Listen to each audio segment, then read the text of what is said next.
Gurave Namah. Om Gurave Namah. Om Gurave Namah. Okay, so the thing with the eclipses is that it is a very potent time, okay? Extremely potent. And if you see, they always come in pairs, and Lord has been written in the Bṛhat-saṃhitā. There are Naradsamhita, Bṛhat-saṃhitā.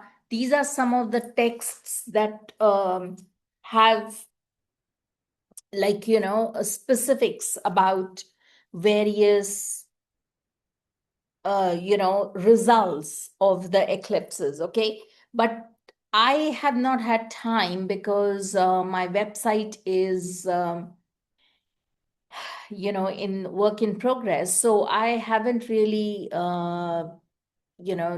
done looked at it. But one thing prima facie you have to see is if it is first and foremost what Rashi and Nakshatra it is in, what Pada it is in of the Nakshatra.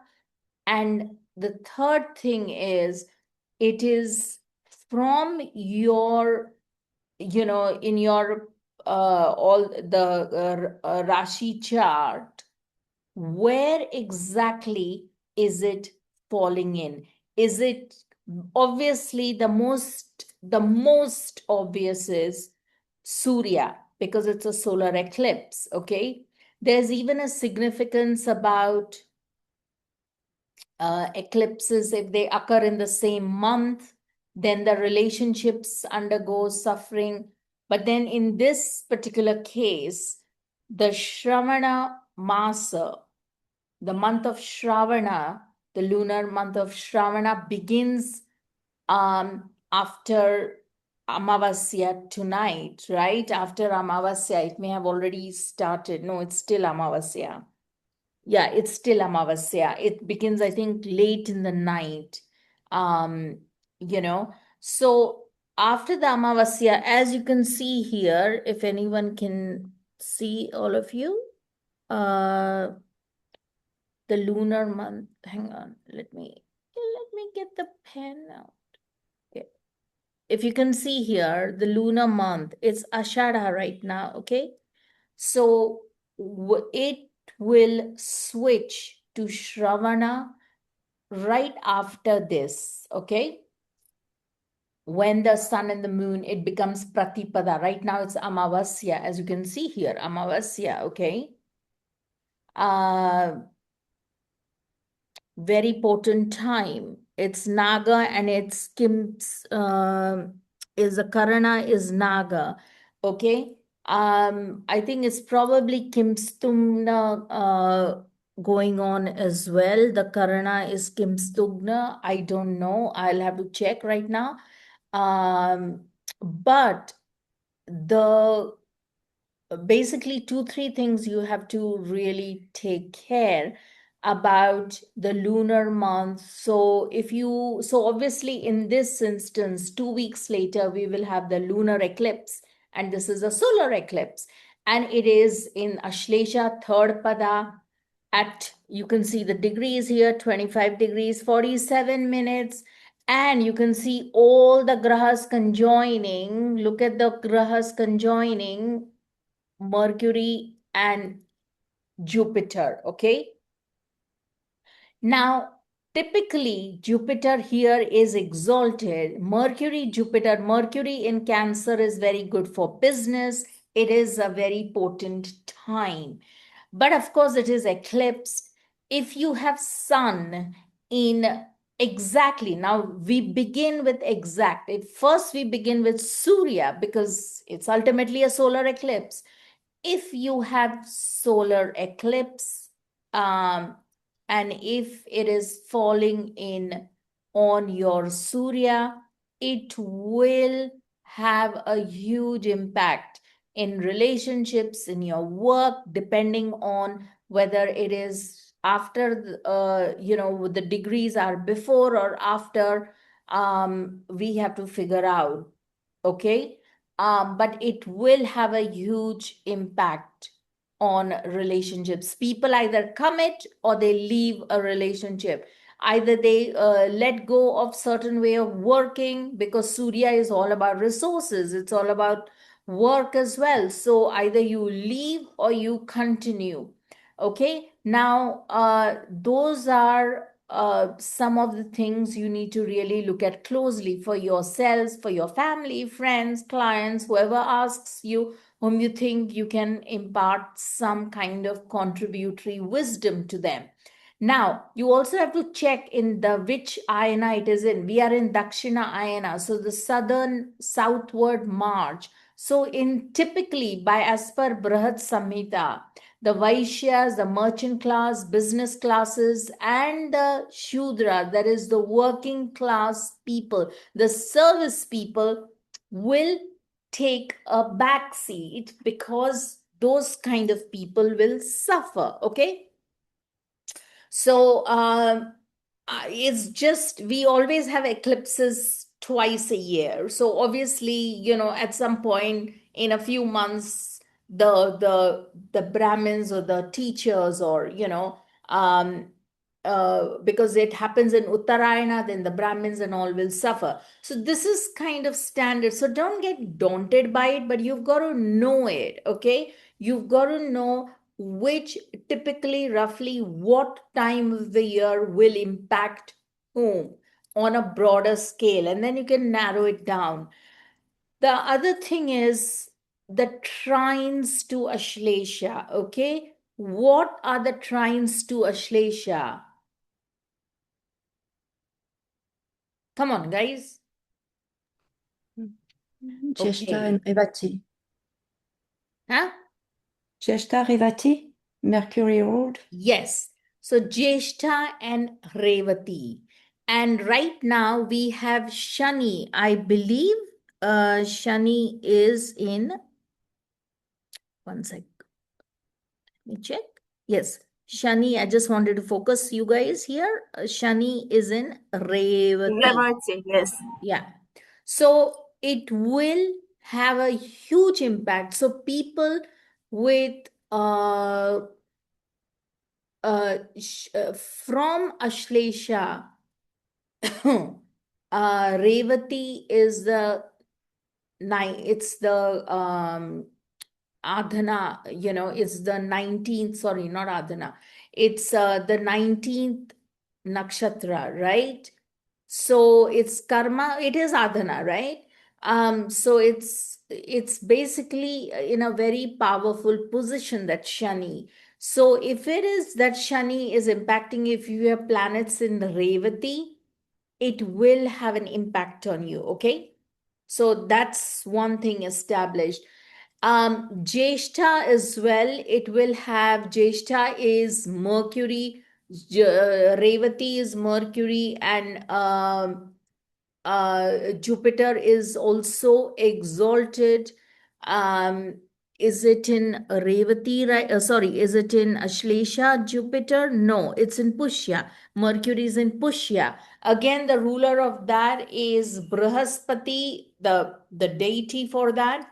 And so Bṛhaspati itself is feeling very powerful. And make no bones, Bṛhaspati will have the power to overcome this time of the eclipse, whatever ills that are there. So typically, we don't go really to the temple, whether it's visible or not. You could go, I would not recommend it. I think you are best of doing sadhana or some kind of meditation or whatever, but find the time to keep aside that time for yourself.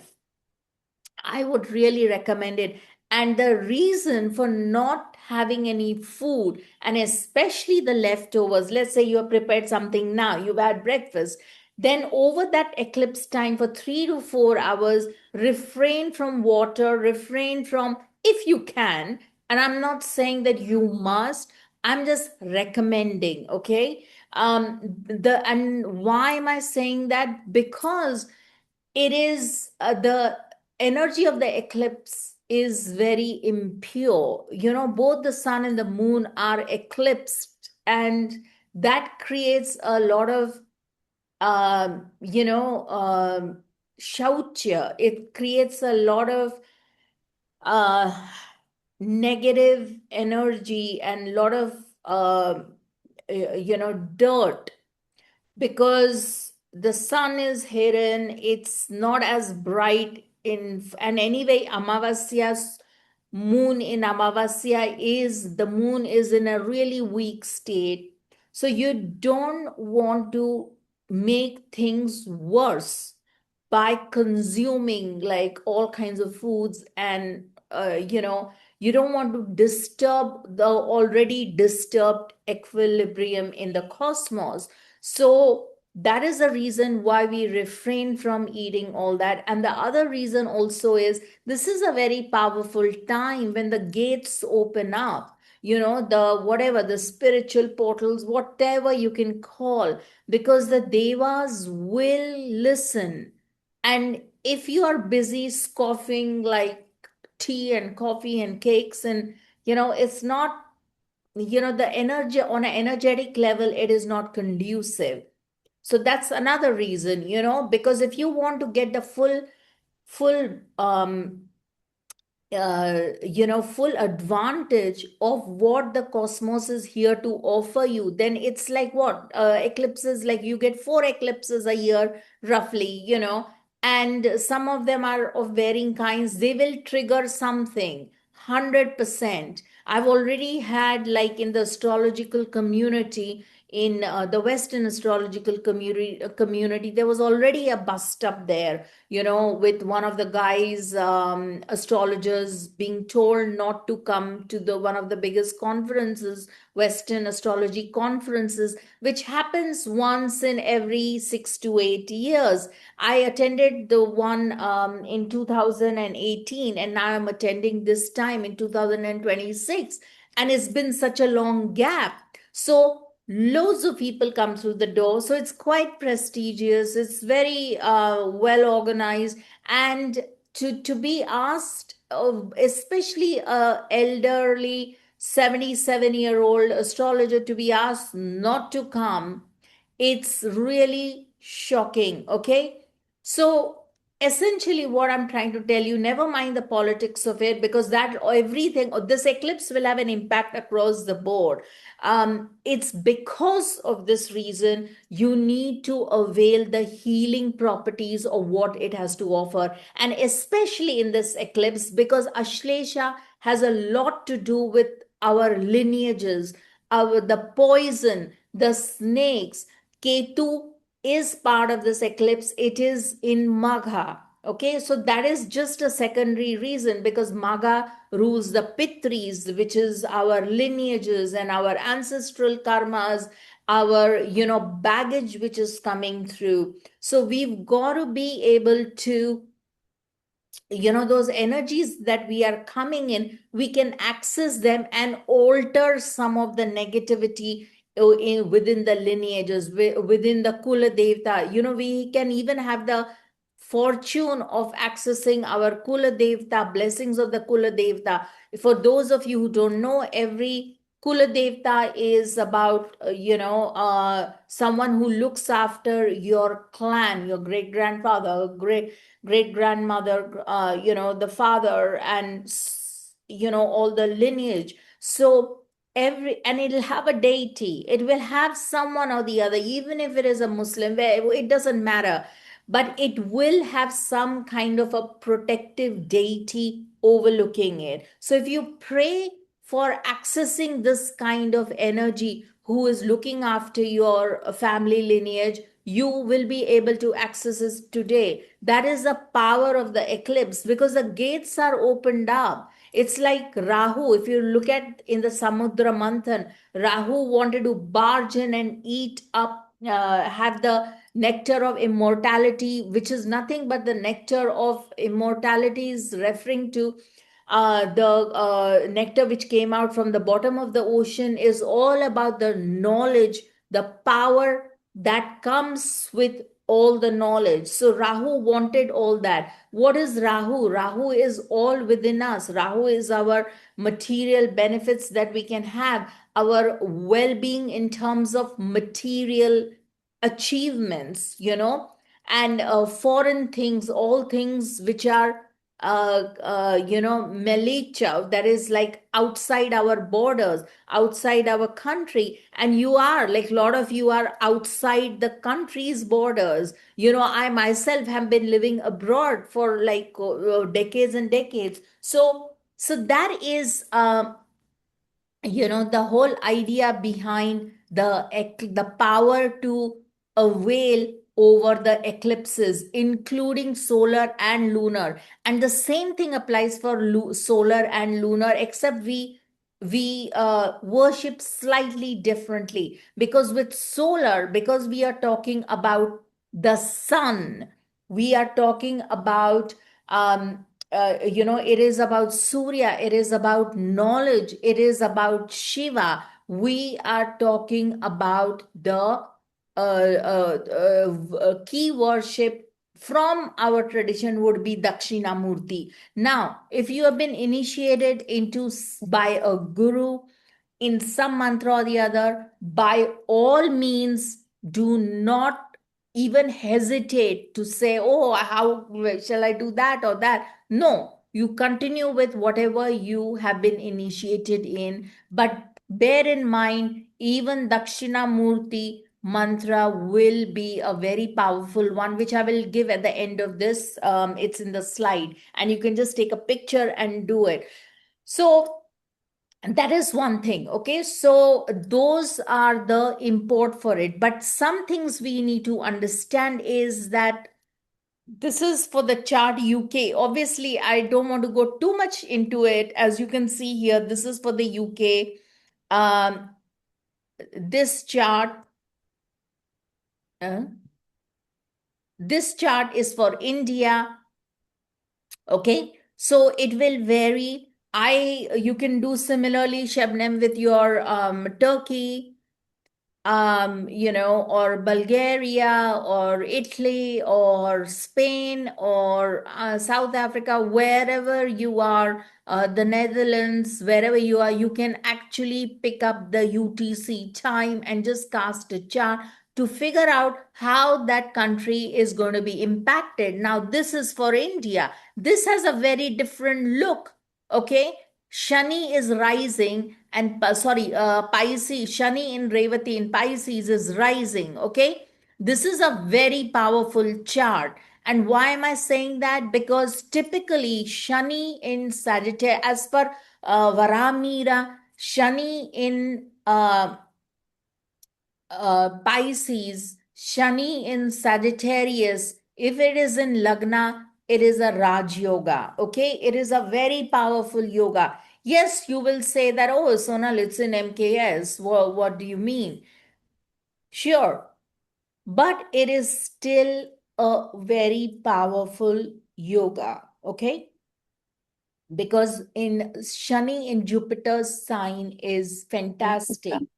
And here, Jupiter is exalted. Ketu, the Lord of Pisces, is also akin to exaltation. This is a special thing coming from our Achyutananda Das Parampara, where it says Ketu in Leo is akin to being exalted. So we have the dispositor of the Lagna, and this is, please bear in mind, this is for India. Fifth house, fantastic, lot of creativity, lot of young people. Because why am I saying young? Because Mercury and Jupiter are there. Focus on studies is healing time for a lot of youth in the country. But does that mean women are going to not suffer? Yes, women will suffer. Why am I saying that? The moon is weak naturally in a solar eclipse.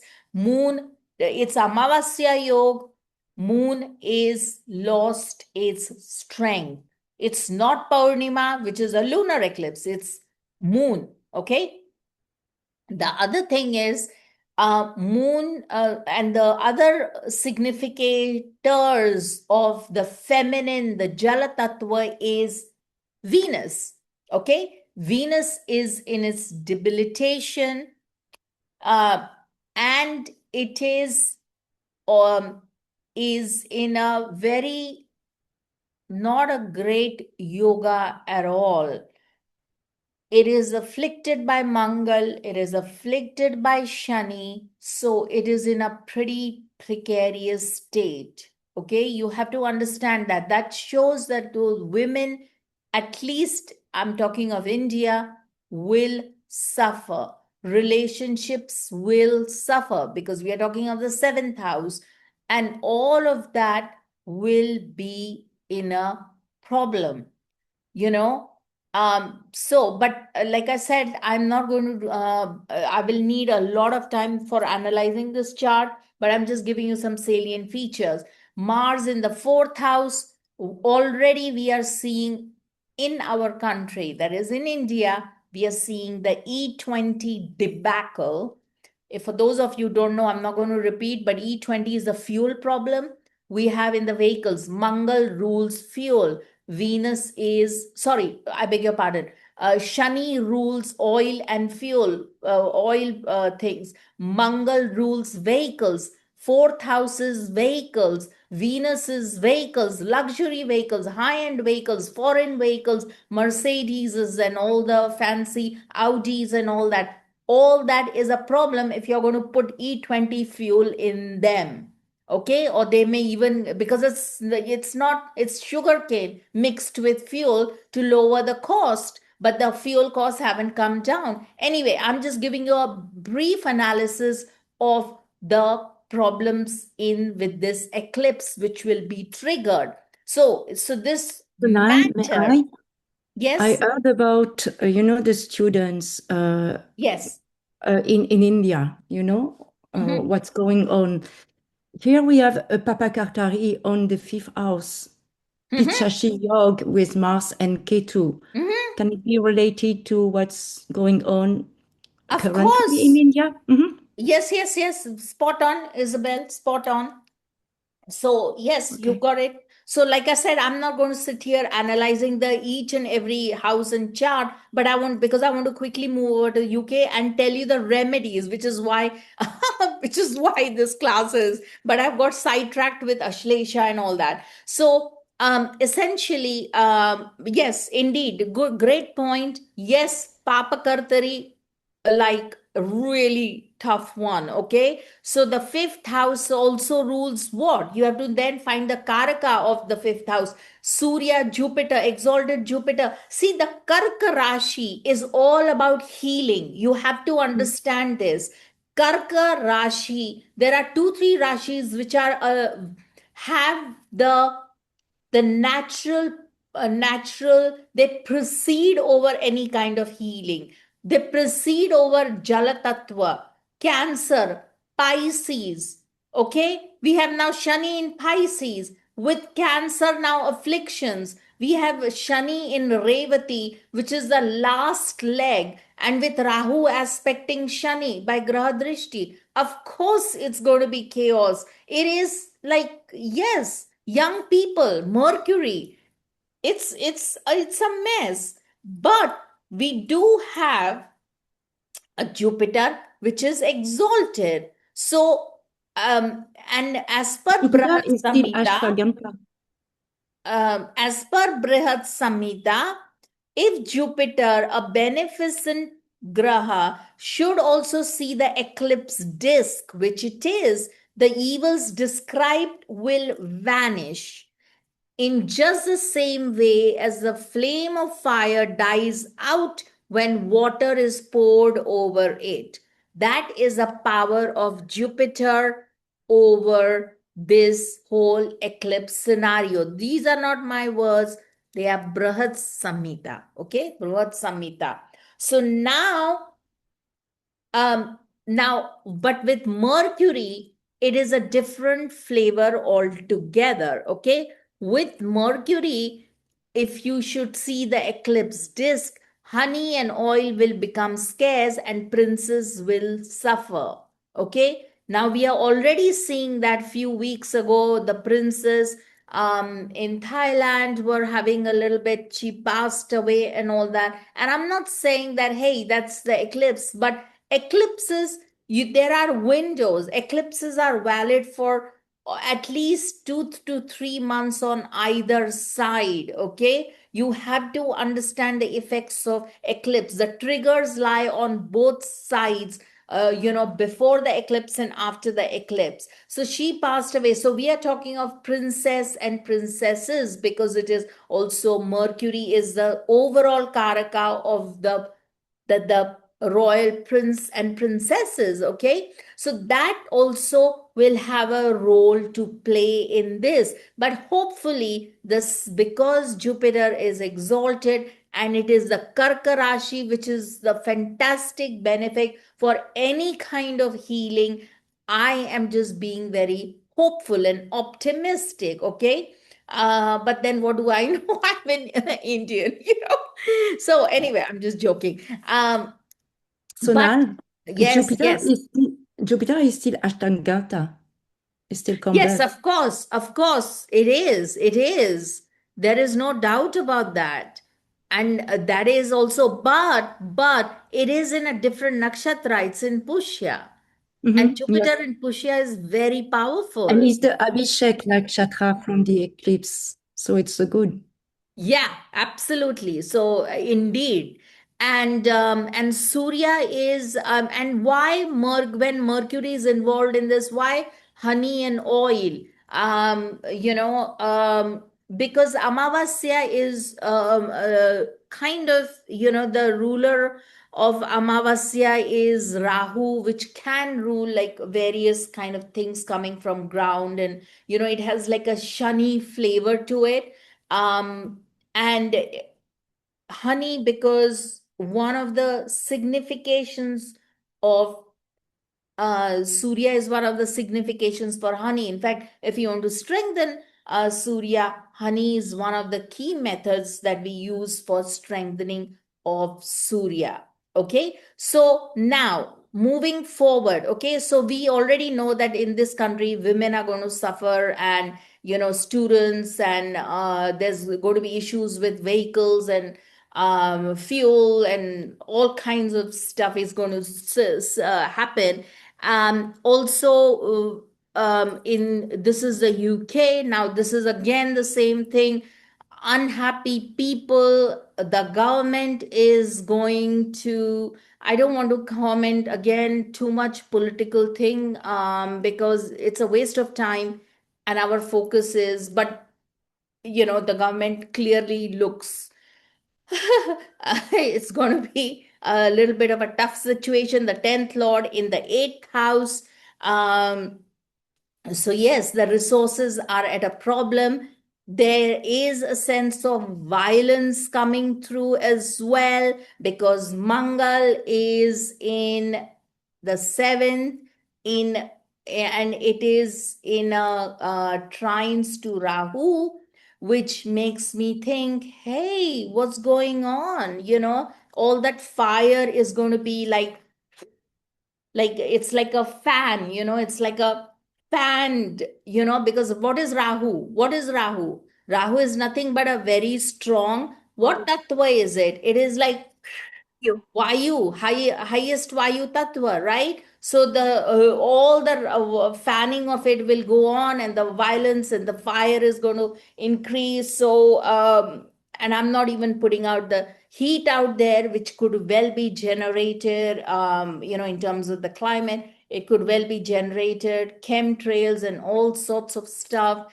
The Venus is again here afflicted, which shows the government which doesn't know what's going on. But anyway, it is not not a very happy scenario. But the Lagna Lord is exalted, so hopefully we need all to strengthen Jupiter. Hence, one of my best remedy, and coming from the tradition, is the Dakshinamurti mantra. Okay, You could begin with a simple Ganesh mantra and then move to the Dakshinamurti mantra, Om Dakshinamurti Rata Roma. Okay, so this is a very powerful mantra. Okay, you could do even the Dakshinamurti full stotra.